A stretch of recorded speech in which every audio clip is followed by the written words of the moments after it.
Good morning, everybody. Welcome to this week's webinar from Anicca Digital. It's just before 9 o'clock on Friday, the 1st of May. Can't believe that's come around quite so quickly.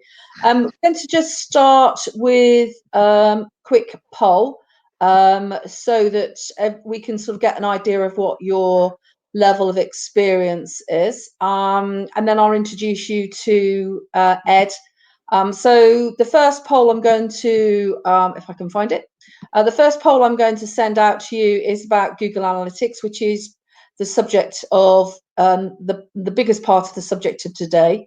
Ed's going to be covering the use of Google Analytics and an introduction to Data Studio. This morning we realized there was just too many slides, and so we're actually going to have a second follow-up section or session on Data Studio in a couple of weeks. But I'll just bring up the poll now, and if you could, can you see the poll? Does it come up on your screen? Yep. Okay. So if you'd like to tick one selection, and then what will happen is we should start to see the answers to the poll as we get some respondents come in.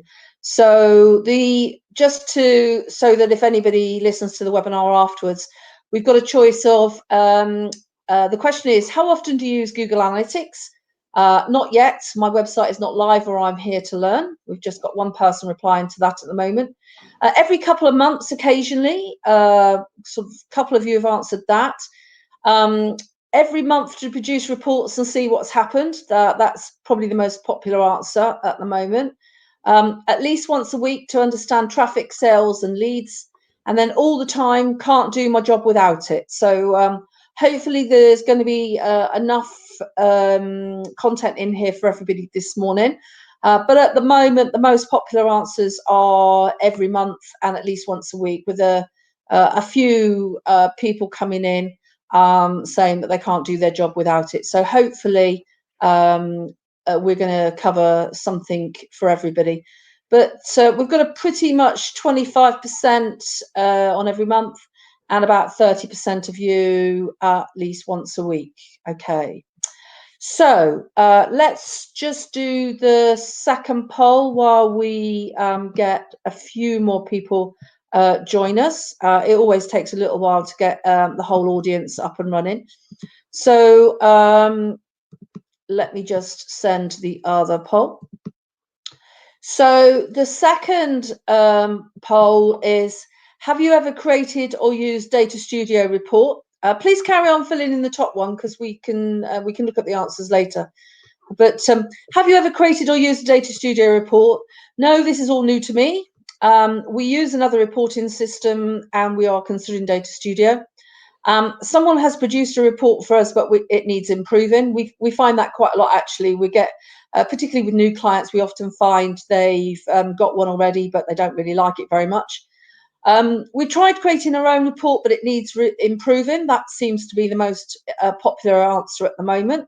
Oh, no, I'm new to this is the most popular. So you guys definitely need to attend when we do the more in-depth one in a couple of weeks' time. I'm happy with our own report, looking for new ideas. I'm a regular user and creator and user of Data Studio. So hopefully there'll be a little bit more in there for the moment. So there seems to be quite a majority of you have never used Data Studio at all. So hopefully we'll give you a little bit of a taster, and then we can do the deep dive going forward. Okay, so we've got 30 people attending now. Thank you all very much for attending. It's great to see such a good turnout. So what I'm going to do is I'm going to pass over to Ed in just a second. If any of you want to ask any questions, you'll see you've got a Q&A tab. General chat can go in the good morning, Ian, just seen your message there. General chat can go in the chat tab, but if you've got a specific question and answer, a Q&A, we'll then put it in that tab so we can refer to it. Ed's got quite a lot of slides to get through today, so I'm not going to interrupt and we won't have as much of a discussion as we have had in the previous webinars. And then that should give us time at the end to do the Q&As. This one might run over slightly an hour, so I apologise if we do run over slightly, but we've got some good stuff to share with you. So I'm going to shut up and I'm going to pass over to Ed, and I'm going to mute my mic. Hello. Okay. Hi, everybody. Welcome. Good to see most people are GA users currently. So hopefully this presentation will be of good value to you.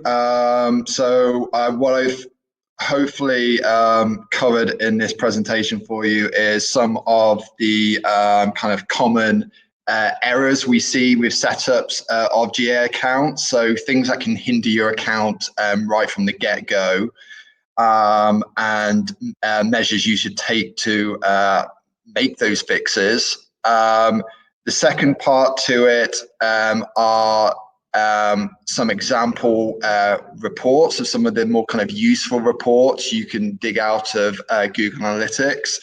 And just some general ways in which you can enrich the data you collect generally. So there's a good blend of some kind of intermediate beginner stuff, as well as a few kind of advanced tips in there.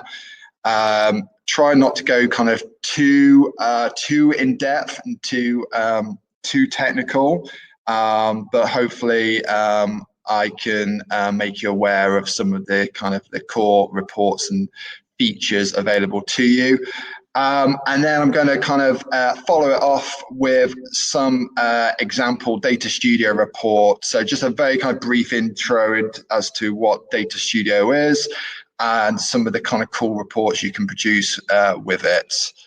Okay, so about me. So I've been in marketing over 11 years now, various kind of marketing roles, but I've been with Anicca for 7 years.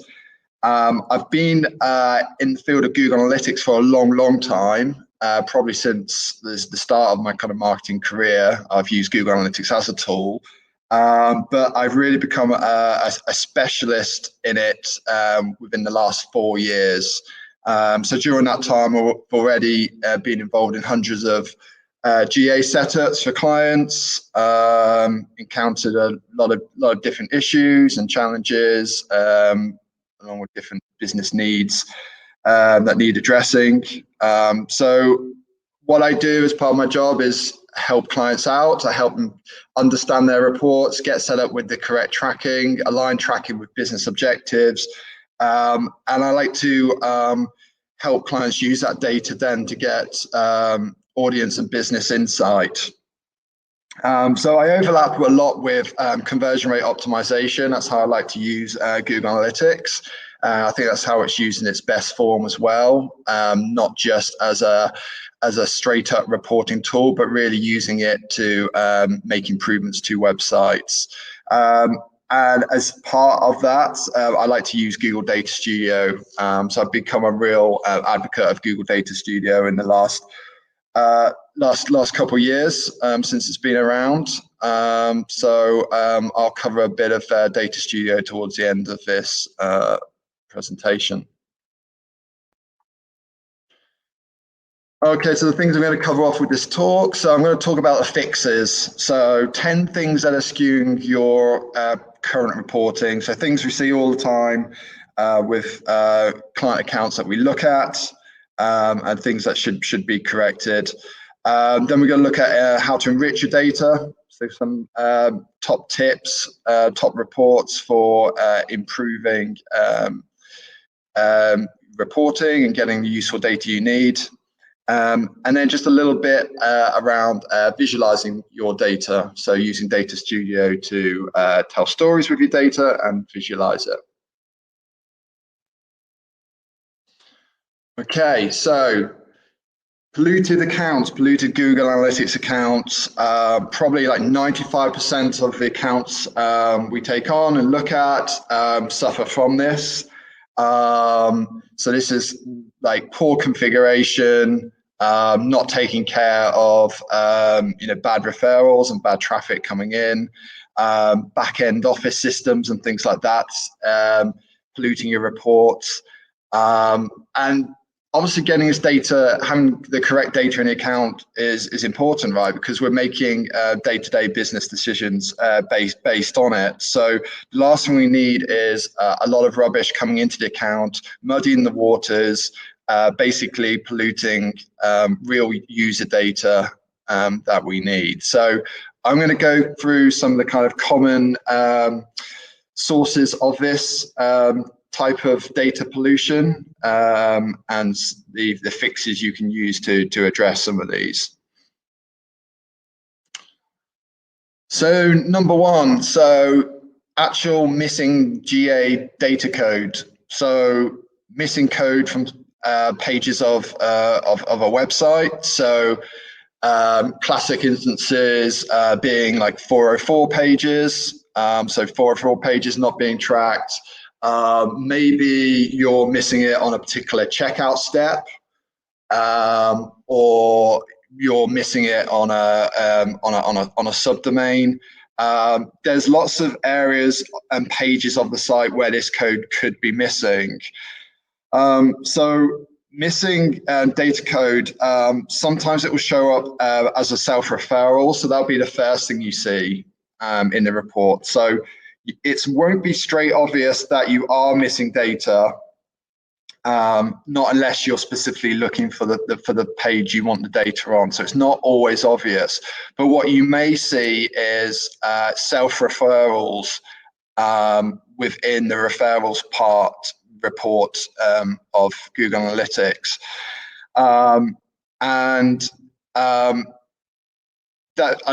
What the issue with that is obviously the data is missing, but also in campaign sources, so any landing pages that become untagged, if you're driving campaigns towards those pages, you're effectively overwriting the referral source. So when those users land on that page, they're obviously going to hit a page with no tracking code on.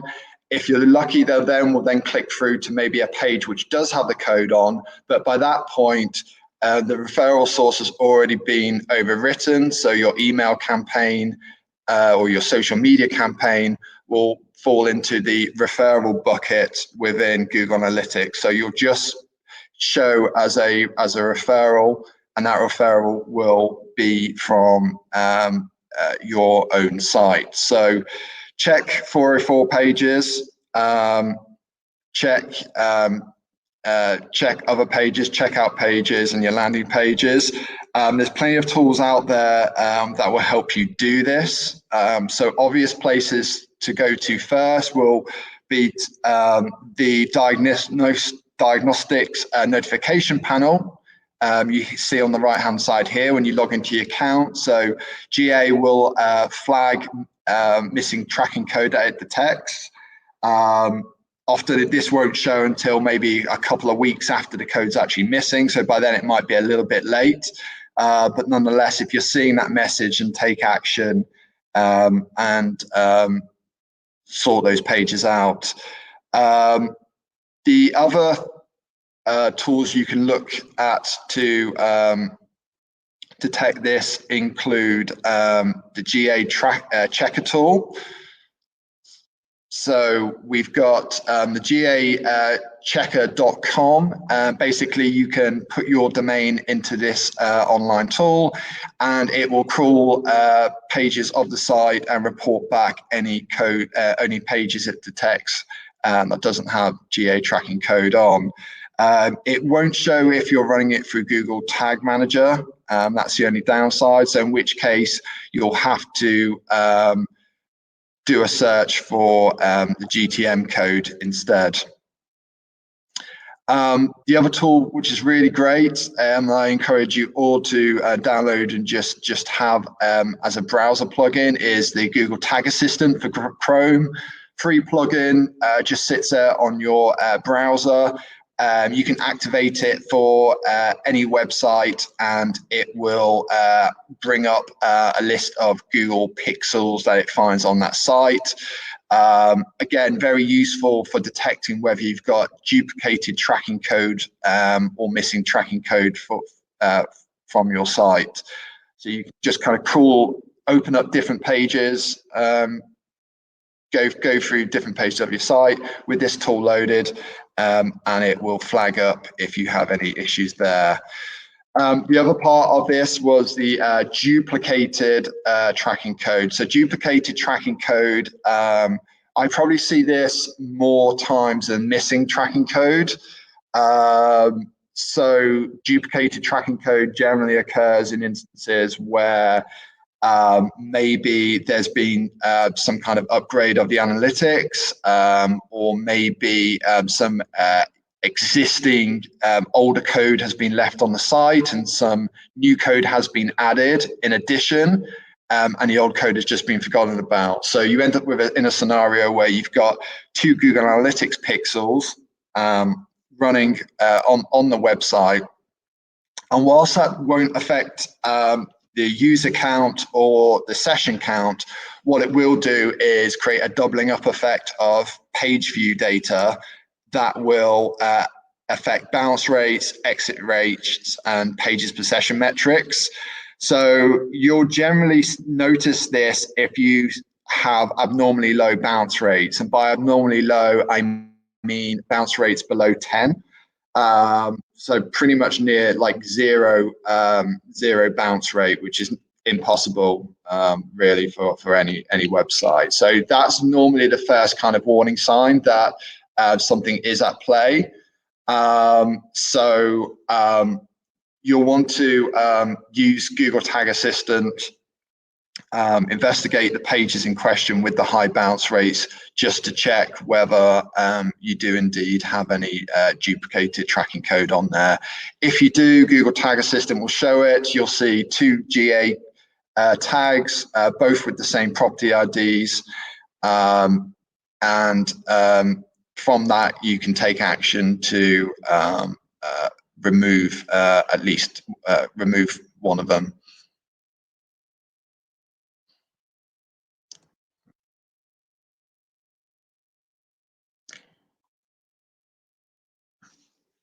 Okay, mistake number 2. So not actually tracking the correct domain. So you see this quite often as well.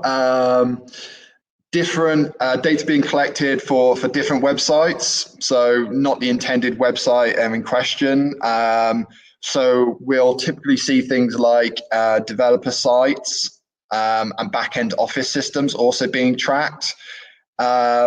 And this is normally when clients haven't implemented proper filters to prevent this kind of data showing up in their report. So this is really common. So this could be GA code being placed on like third-party sites. So if you're using any kind of third-party tools, it could be GA code being placed on kind of customer portals and more kind of back-end systems.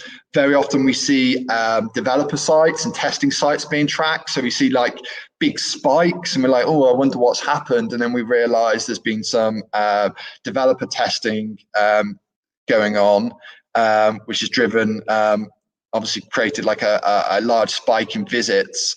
But that data is all being collected with it under the main GA property. So there's an easy way in which you can see which domains you're collecting traffic on. If you go into the audience technology network tab within GA and just switch the primary dimension to host name, you'll see the full list of host names that you're currently collecting data on. So take a look at this list, see if any of it is relevant to you. You might see some subdomains in there, which is fine, but you may see some other erroneous domains that you'll want to be filtering out. So run that report, assess it. Really, you're just going to want to be tracking your main top-level domain, really, and you know where you want to track. You want to track real users, real customers. So if you've got a customer portal, consider tracking that separately. If you're and for your main site, consider just keeping that within a main reporting view with its own filters. So what we recommend is applying a host name filter.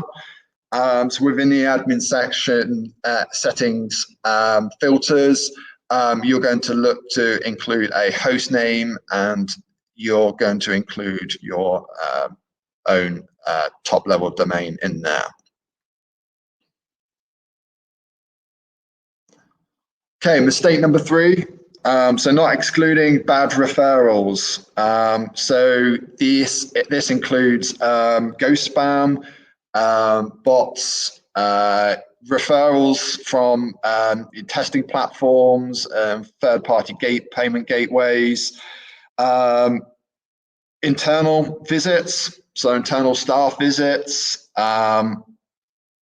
referrals from kind of spam tools and marketing tech tools, very, very common. So Google Analytics does its best to try and filter out most of this stuff, but every account will suffer from this in some shape or form. So where this stuff appears, generally you'll see it in referral sources. So this is where you'll see things like crawler spam from kind of marketing tech tools.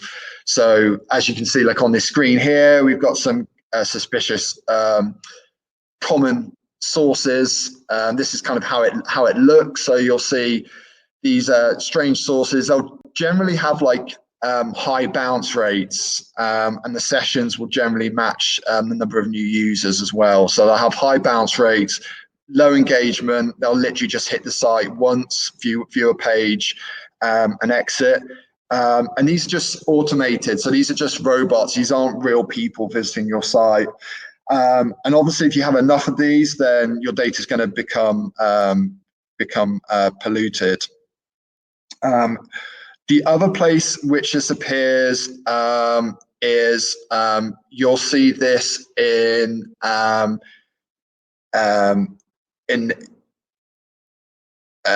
service providers. So traffic from bots that will appear as direct traffic. So you'll see this in direct traffic. And again, this will generally be automated traffic. So bot spam and crawlers, and it could be like legitimate bot spam as well. So bots from technologies like Facebook ads, Amazon. You'll generally see this come up as a service provider organization within the reports, but it will appear under direct traffic. And again, you'll generally see this type of traffic as having a high bounce rate, low engagement, as number of sessions will generally match the number of new users. So it will stand out in that way. It'll also generally be from one specific location, generally where the servers are. So a specific location in the US, in the UK, wherever. So if you look at the sources of some of this direct traffic and see some of the city locations, look at the bounce rate and the number of and the engagement and volume of sessions you're getting from there, you'll be able to helpfully whittle this down and detect that these traffic sources are from bot visits only. Unfortunately, there used to be a service provider report within Google Analytics, but earlier this year they actually removed it. So by default, you can no longer see the service provider organization within the reports.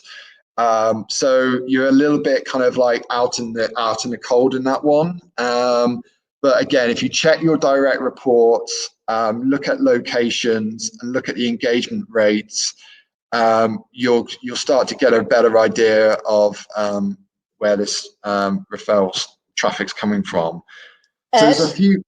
Ed, you're probably going in. You've got a lot of slides to cover. You might not be able to go in quite as much detail because you've only got another 35 minutes to go. So you might need to go into slightly less detail on the subsequent slides. I mean, really, the amount of slides you've got today is probably half a day's workshop. So you might just have to do it at more of a top level. Otherwise, you won't get through. Okay, all right. Sorry. Okay. Yeah. So there's a few solutions you can employ to do this. So enable bot filtering, exclude your company IP address, and set up a hostname filter to exclude all of this kind of stuff. Number 4, so not excluding payment gateways and third-party redirects. So anytime that you take a user off to a third-party payment portal, that third-party site will show up as a referral in your reports if you have not excluded it.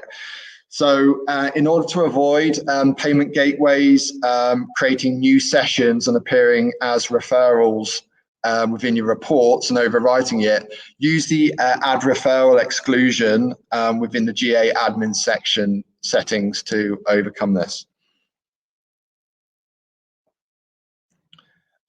So mistake number 5, automatic events affecting bounce rates. So very common with things like live chats, pop-up windows, internal promotions.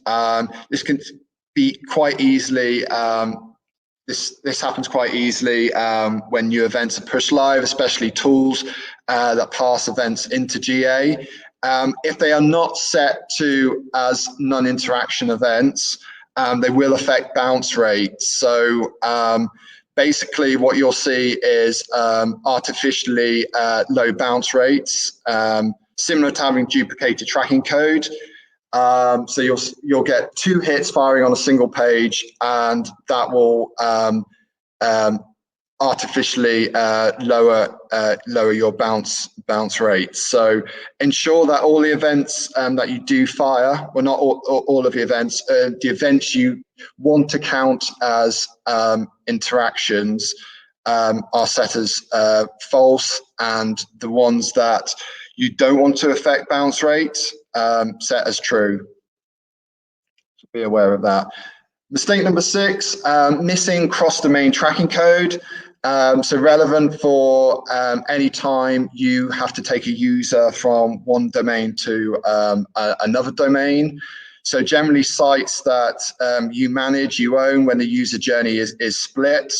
If they're completely two separate sites, separate journeys, you can keep them like that. But if there is a journey which involves a crossover from one top level domain to another top level domain, you'll need to put in place cross domain tracking to enable the cookie ID to be passed. Otherwise, what you'll get is 2 separate users and 2 separate visits being reported within your reports. So the same user basically being counted twice and appearing as 2 separate users, even though it's the same users. So there's a couple of things you need to do on this one. So we need to update the GA code to auto link the domain. So basically instruct GA to pass over the cookie from one domain to another. So you can do this within the code itself or within Google Tag Manager. Okay, and the key thing is that the allow linker is set to true, so the cookie can be passed. The other thing you want to do is exclude the domains from the referral exclusion list. So again, use the referral exclusion list to exclude the 2 top level domains that you're sending users to.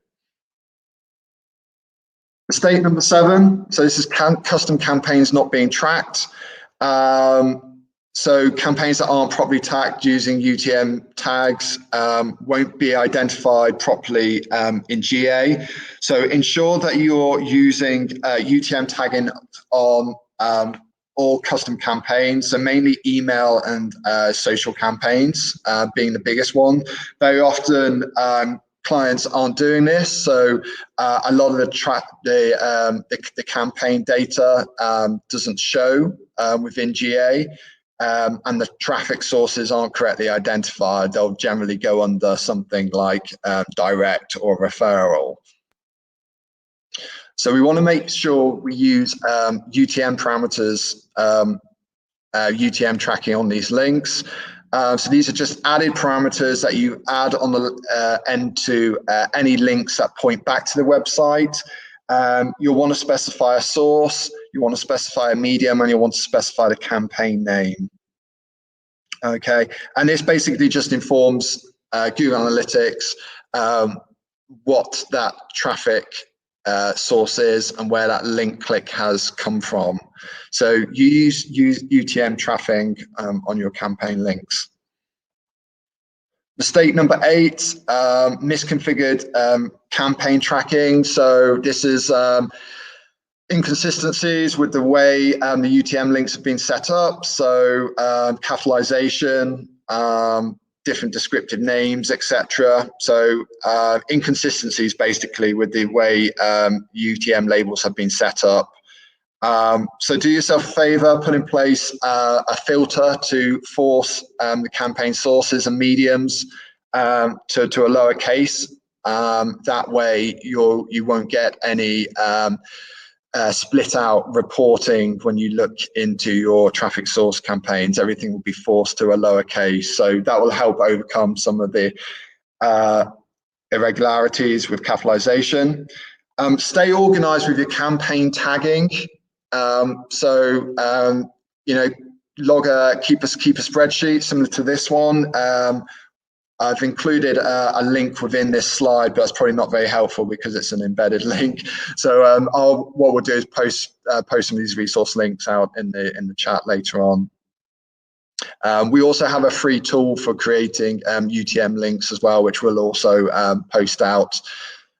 So basically, stay organized with your campaign tagging.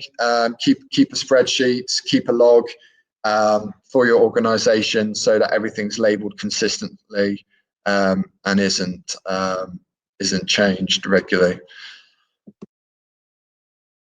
Misconfigured channels and content groups. So something again we see happen a lot. So this is both in regards to content groups and the channel group settings. So if you haven't done the first part correctly, the UTM tracking stuff, then a lot of the time you'll see your traffic sources and your campaigns appearing in different default channel groupings within GA.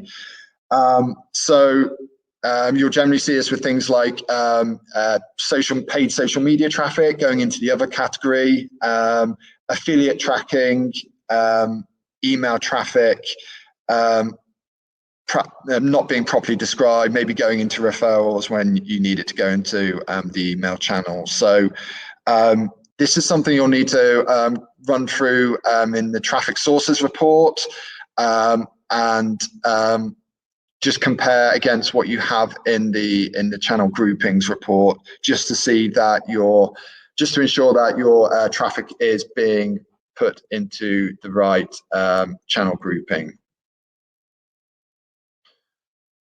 Mistake number 10, so not fully understanding how ITP impacts Safari and Firefox visitors. So both these browsers now enforce cookie restrictions on how long a cookie. Explain what ITP is, please. Yeah, so ITP is specifically related to Apple Safari. It's intelligent tracking prevention. It's been around for a while, but really got updated last year to impact Google Analytics cookies and third-party cookies. So with this introduction, it's basically meant that the cookie length that can be stored for a user has been restricted down to a one-day expiry. So after 24 hours, these cookies will just delete, and if that user then returns to the website, they're going to appear as a new user. So kind of problematic for tracking returning visitors from these browser types. This isn't something that's going to go away. It's here to stay. You're probably going to see it rolled out more across other browsers as well. So technologies and tools are going to have to adapt, start using different methods of being able to store cookies and keep cookies. But as it stands, these two in particular, Safari and Firefox, those users will not be identified as returning users if they come back after 24 hours. So if you're seeing lower returning users from these two browser types, just don't be surprised. Can I just make a comment on this, because this is something that we've been working on really a lot, because Chrome, Google announced that Chrome was going to be doing the same thing. They've given us a little bit of notice. So we are actually working on an alternative to analytics for the data collection, which gets around a lot of these issues. So if any of the more technical people amongst you want to be involved in the trial that we're working, if you message me and Ed afterwards, there is a cost involved, because if you wanted to go to the more advanced analytics, that would also cost you something as well. But we have found a solution to get over this problem of these cookies and the way that tracking is going on in the future. I'll let you get on, Ed, because I know we're a little bit short of time today. Got a lot to cover. Tool providers are having to adapt to this, so this is something that's being worked on. But still, not a lot of clients are fully aware of this, so it's just important to mention this. You can always run a custom segment just to see the percentage of users that do come from these two browser types. So typically, when you look at Safari visits to a website, this can be anywhere between like 15 to like 20% of like total visitors into your website. So it's not insignificant. It does impact quite a bit. Okay, so enriching your reporting for better insights. Okay, so I'm just going to talk through some useful reports that you can use today, and ones you can potentially look to build for the future. Setting goals and KPIs. So actually starting with some defined purpose and having an understanding of what it is you need to measure in order to monitor and improve your website and your business overall. So you want to take objectives and map them down to actual quantifiable website metrics. So there's specific metrics and KPIs that contribute to your overall business objectives. So really kind of think on the purpose and what it is you're trying to achieve with each campaign and section of your website. It helps to draft out some of those goals. So think about the kind of top level goals, as well as some of the more kind of smaller micro goals from things like signups, product views, and funnel completion rates and brochure downloads, all the way through to big macro goals such as inquiries and transactions and the things that really drive the kind of bottom line of your business online. So GA out the box, it isn't. It's obviously used by the vast majority of websites out there, so it's very kind of broad, and it's been built to be kind of generic and applicable to as many businesses as possible. So really, to get the benefit from Google Analytics, you really kind of want to tailor it and customize it to your own needs, and this involves setting up custom events, custom metrics, and customizing it in a way that suits your own business. So there's lots of ways we can enrich GA. So everything from interactions, things like scroll events, keyboard clicks, clicks on page, browser opens, any type of interaction we can track. Time, so we can track time on page, active time on page, active time when the browser was open, browser was closed. Short-term goals, so more kind of smaller kind of micro interactions that all contribute to overall kind of more kind of longer term goals, such as revenue and customer lifetime value and repeat purchase. Qualitative stuff, so your surveys, your heat maps, pop-up polls, anything like that to give you that qualitative feedback. So one of the great things that we have now is Google Tag Manager, and that's really made life a lot easier for marketers who want to track events on their website. So a lot of information now can be captured via what's called a data layer and passed into Google Tag Manager. That can then be passed on to other platforms and GA. You'll still need developers to help you set up and generate this type of event code in most instances, but this process has been made a lot easier now.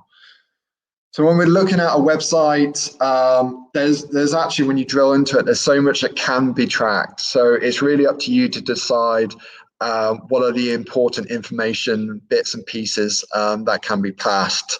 So, understanding things, which products are getting viewed, whether the products being viewed are in stock or not, understanding whether, the role of that discounts play on product clicks and product views, and add to carts and things like that. So there's so much information that can be collected and gathered beyond the standard page view metrics that you get within GA. So working with data layer and events can really help enhance this type of reporting. So we can create custom reports in which we can bring in top level kind of KPIs. So once you've established and set up some goals with your website, you don't have to be restricted to the basic default reports. We can set up custom reports which can incorporate the key metrics that matter to you. So generally having a report with your macro and micro goals all laid out in a nice kind of overview can be really helpful with that. So this can all be done via custom reporting. We can take advantage of more advanced forms of page tracking. So tracking more things other than page title and page name. So capturing on-page elements like page author, blog category, page topic, tracking whether somebody actually scrolls to the bottom or not. So, things like read rates, whether those articles get shared or not. So custom metrics for social sharing, comments, etc., etc. So all additional custom metrics that will enrich your content reporting. And that's particularly helpful for SEO and content projects, isn't it? And I mean, I know you've created some really good data studio reports to sort of understand, because a lot of people will arrive on a blog and they'll read it and then leave straight away. And, knowing whether they've read the whole article or whether they've sort of read halfway down is very useful for people to know whether they actually found that actual article useful or not. That's it, because so often when we're looking at a GA report, we'll get a time on page and we'll know that that page is being accessed, but we really won't know whether somebody's engaged with that.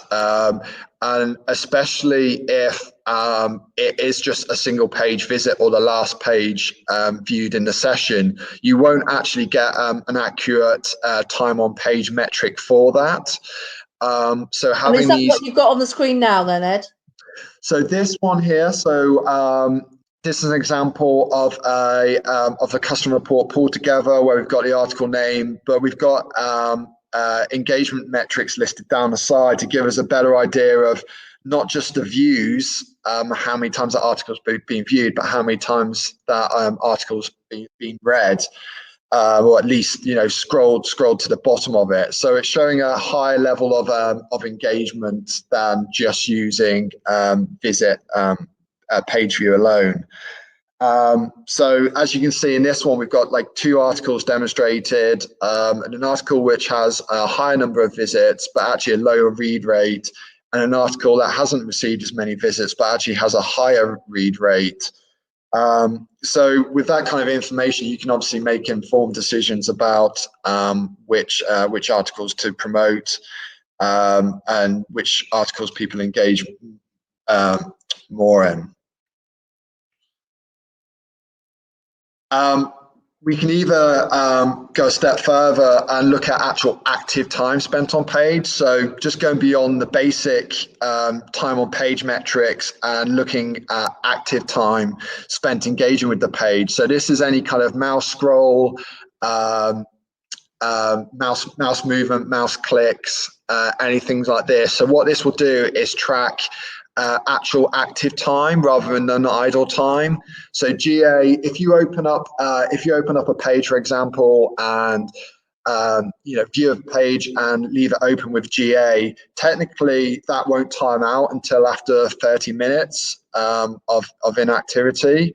That doesn't mean the person's been reading the page for that long. They might have just literally opened up the page and left it open in another browser and tab and not even actually looked at it. So what we can do is set up active time on page. So using some custom script for Google Tag Manager, we can put in place an actual measurement for engaged time on page, which will often show it drastically different, basically 7 times less than the average time on page metric that you'll generally see in GA.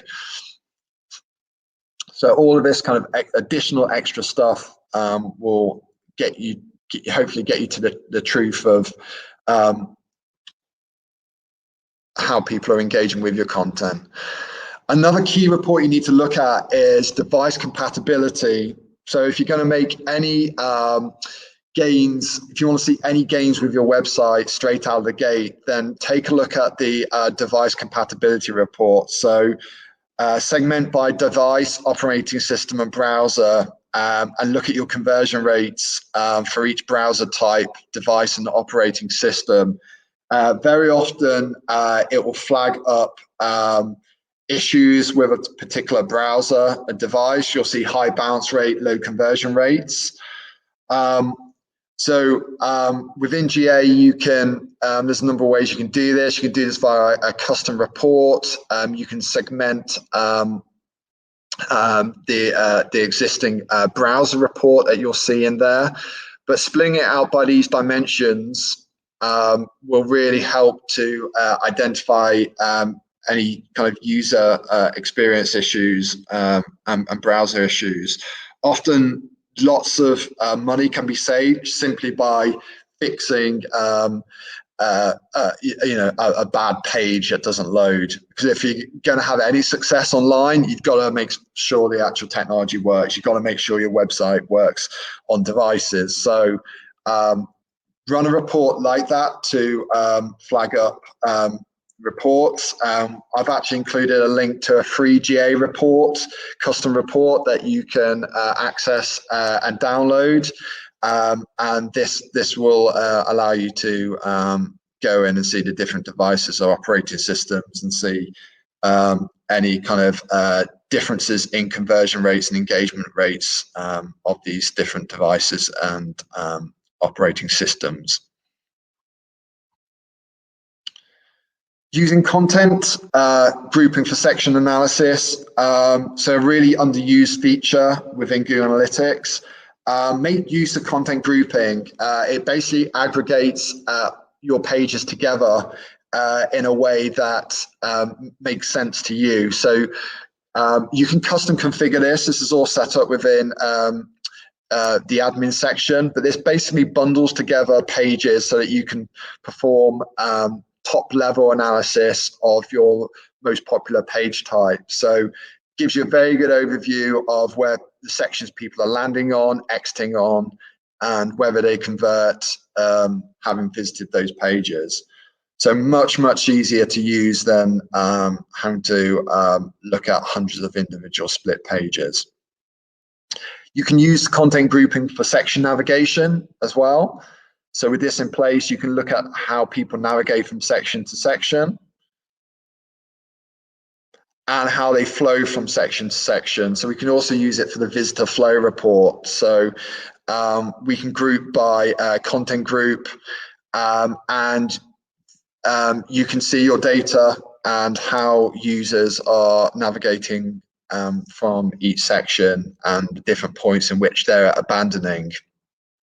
So very good for spotting any bottlenecks, dropouts, points of abandonment. This is easily done within the admin section. You create your own rules based on URLs and URL structure. Can all be done from within the admin area of GA. The other thing to look at as well, another conversion killer, is slow loading pages in GA. So go to the site speed page timings report and especially look at the DOM timings. So filter by page and device category, because pages will, page speeds will differ between device. So it's important that when you're analyzing this, that you segment by device. So a report like this can be very useful in identifying those slow loading times. And the tip to use is use the document interactive time to give a more accurate reflection of how long that page is taking to load, rather than using the default average page load time metric that you generally get in GA. Be a lot more accurate and representative of the content that's loading. E-commerce reports, so enhanced e-commerce reports. So if you're not taking advantage of this, if you're an e-commerce retailer, then you're missing out. This is a really great report for understanding the user shopping experience on your website and how people progress across different sections of your website, from product views to add to carts to checkouts to purchase. So this basically allows you to, it maps out the whole funnel and shows you which products are being taken across to each stage, and where your users are abandoning on the website. It doesn't have to strictly be for e-commerce. There's lots of creative ways in which people have used this for like lead generation purposes. So you're not specifically locked down to it just being enhanced e-commerce. Here's an example of e-commerce being used for a content site.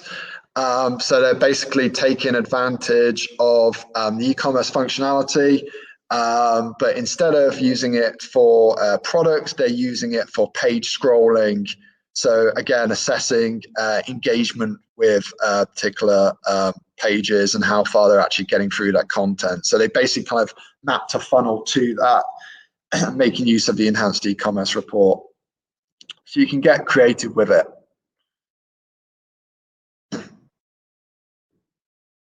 Okay, so I'm going to talk a little bit about Data Studio, but not too much. I will run I've just got Ed, sorry, there was a quick Q&A question about Data Studio Analytics, which it might be worth just answering before. This was from Phil. How did you track the share rate? Was this based on clicking to share to social media icons?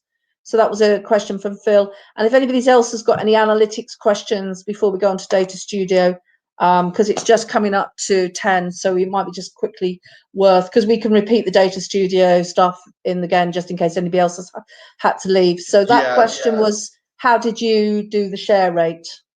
Yeah, much like the read rate, really. So it's basically a click trigger on a social media icon. It's normally easier just to track the initial click. That's really as far as you can go. So if they clicked on that, share, tweet icon, whatever it is, we're basically just firing a Google Analytics event, or in this case, a Google Tag Manager data layer event. And we're passing a custom metric into Google Analytics. And that custom metric is then tied to the page. And is there anybody else that's got any questions? I think we might have another one. How did you set up the metric for active time on page? Yeah, okay, so that's a script that is basically nicked from online. So Simo Ohava has a really good website and link to an article for how this is actually set up. So it's custom JavaScript deployed via Google Tag Manager. Could you just repeat the name of the company and I'll get a link? What was the sure, agency? Yeah, it's Simo Ahava. So Simo, Simo Ahava, Ahava. Okay, found it. Yeah. Oh, yeah, I recognize him. Yeah, he's a bit of a and the article is tracking engagement via GTM. Okay, all right. Do you want to carry on and I'll try and get that?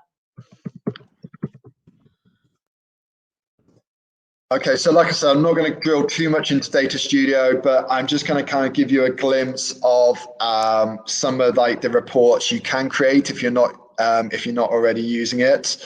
So great tool for helping. It's a free tool from Google, so you can sign up at any point, start messing around with it. Allows you to easily build custom reports and dashboards and hook up multiple data sources to it. You can pull in your Facebook, social media data into it. Pretty much any other data source, also Google Sheets, a whole load of different types of data sources you can pull in, and you can you have full control over being able to then style and visualize the metrics and the dimensions you have.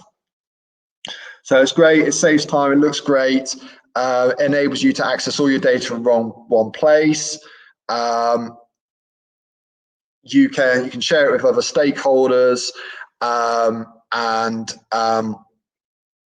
it's interactive, so other users can interact with the report. So it just makes accessing data a lot easier than having to dive into Google Analytics and dig around for certain reports. So for dashboarding, it's really, really useful. It does hook up to a whole array of different data sources. Some of them you will have to pay for in order to get the privilege to connect to them. So there's third-party tools available for this. Supermetrics, Funnel being a couple of GTM, Google Data Studio plugins, and that you can use to get this data. But there's a lot of like free stuff that Google provides straight away. So your basic Google, any Google accounts you have will automatically, you'll automatically be able to get access to those and go through the process of getting them connected up. But any kind of more kind of advanced data sources like your social media sites and things will require a third-party connector. So there's a small kind of month-to-month fee for getting access to that. There's hundreds of community templates out there as well. So if you don't know where to start, you can always use a pre-existing template from the community gallery that's out there, hundreds available, so you can just click to get started, connect up your own data sources, your own Google Analytics, and start playing around. You're not going to break anything, you're not going to affect your existing data, so don't worry about that. So feel free to play around and experiment with Data Studio. These are just a kind of few of the reports that we kind of produce for clients. So this is just a basic GA audience insights example. So just pulling in some of the kind of best metrics from the audience insights report from within GA. YouTube. So if you've got any YouTube accounts, YouTube channels, you can pull in the key metrics from your YouTube channel. Facebook, so via like third-party supermetrics in this instance. So you get all your click and cost data, campaigns, all displayed and available within a single dashboard. Google Search Console as well, so you can connect up Google Search Console and bring that data in. Again, really handy. We can track against targets, so we can bring Google Ads data, and here we're tracking month-on-month data alongside targets, and again, being able to kind of combine the data together and customize it and visualize it how we want is obviously really useful and powerful to be able to do. We can create our own checkout funnels, so we can bring in the metrics from GA, the stuff that's already been collected, and we can present it in our own kind of visual styling, visual way.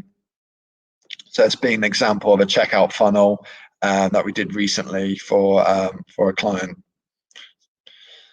So monitoring funnel abandonment rate month to month. So really kind of drilling down into the individual funnels, different funnel steps you might have on a website, different processes users might have to go through. Having that data on a month-to-month level to see whether abandonment is changing, improving, is useful. Google Sheets data as well. So Data Studio connects up to Google Sheets, allowing you to bring in any data that you wish to bring in. So there's a lot of possibilities with this one. So if you're not happy just making use of the standard Google Sheets charts and dashboarding, bring it into Google Data Studio, style it up, make use of take advantage of all the styling options and the customizations that are available within Data Studio, and present your data that way. Google My Business as well. So again, using a third-party tool like Supermetrics enables you to do this. Bringing your My Business data into one place. You can bring it alongside your Google Analytics data and Search Console data. So you can incorporate that into a single dashboard. So lots of possibilities with that.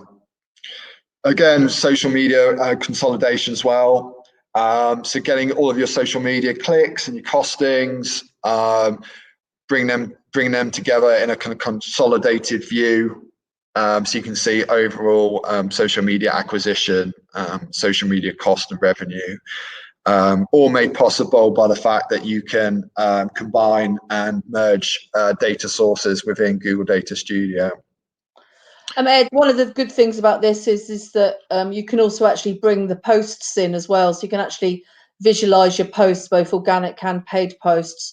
Another thing I really like about Data Studio is the use of the widgets. I think you probably skipped past that earlier on, but you can change once you've got a dashboard, you can change the date, or you can change the device or the region or the country or whatever. So once you've actually invested in the dashboard, you can do a lot of stuff on the sort of as you need it requirements. So it becomes more of a self-service platform.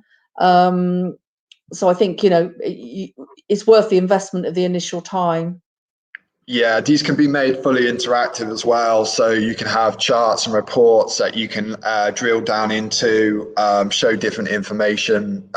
You know, you can arrange data, rearrange tables, filter by channel sources, devices. So it's really up to you how you want to construct your report, and the filters that you want to put in place for it. But you can really design these in a real flexible way that can, you know, be shared with your organization, you know, accessed, you know, either via like an embed on your website or via like a corporate link.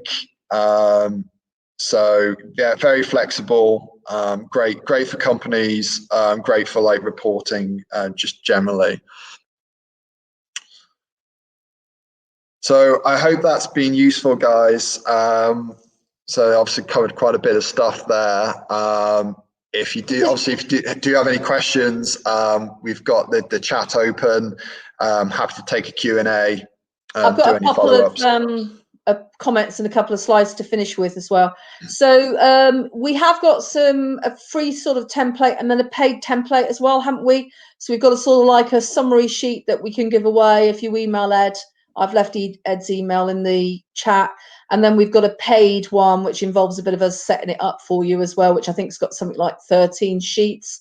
And then some of the examples that you were giving us were actually bespoke reports, weren't they? Which is more like a project, because there's a lot more work that goes into those. I've got a couple of things to share with you. So there's some free offers here. I'll just bring those up. We've got like within this webinar, we've got the opportunity. So the first one is you can get free access to all our training materials. So you can see that if you click on the link now, that's live. And also it's basically going to academy.anicca, and that's going to be sticking in the top right up here on the right hand panel. We've also got our 20% off of our DMI qualification, which is the 12-day qualification. The next one's in June. So if anybody's interested in looking at the training that we do, in addition to getting free access to the materials, which doesn't give you access to these materials, which is part of the training course. And then the final offer we've got for you today is we're also offering free consultancy with any of the team. So this is a picture of Chris, but Ed's also offering to do free mini audits so that you can review your analytics and see if there's any obvious problems with them. Finally, just to give you advance notice of next week's webinar. So this is on Thursday because it's bank holiday next Friday. Yoo-hoo! And again at 9 o'clock. So Gareth, who has spoken to us before, and his one of the directors from Sky are actually going to do a presentation where they're going to introduce some of the new features. This is now really widespread. It's available on Virgin and Now. And so that's really helpful for people that are interested in improving their branding once the lockdowns close. And you basically can create a campaign from as little as £3,000, which is really good if you're also doing other paid media such as PPC and paid social. I just quickly check to see if there's any more questions. I don't think there's any other questions. If that's all for today, you will be getting your a recording of this. It does take a little while to go out. I have got one more poll. I know that a few of you have had to leave, but you should see a poll on the right, and that's to do with Google Tag Manager. This was quite an advanced course on analytics today for some people, so hopefully when you see the recording, you will be able to get some good tips to help you improve the data cleanliness and also help you with the configuration. But I just wondered if any of you are interested in something on Google Tag Manager. I think that's an area where there's very little training on it, And we are planning to do the Google Data Studio in more detail in 3 weeks' time, which, if I just give you the date of that, so that would be Friday the 22nd. So you should be able to find a link back on our main site. There's a section called Webinars and Videos, and also on the Academy site, where you can sign up and get the recordings from the previous webinars as well. So thanks very much, everybody. Have a great weekend. Ed, have you got any more comments or anything else you want to add? No, I haven't. No, thank you everybody for listening. Any questions, like Anne says, please feel free to email me, email us at Anicca, or leave your questions in the chat, and we'll endeavour to get back to you. Excellent. Thanks very much, guys, and look forward to seeing you next Thursday. Bye. Thank you very much. Bye-bye. Bye-bye.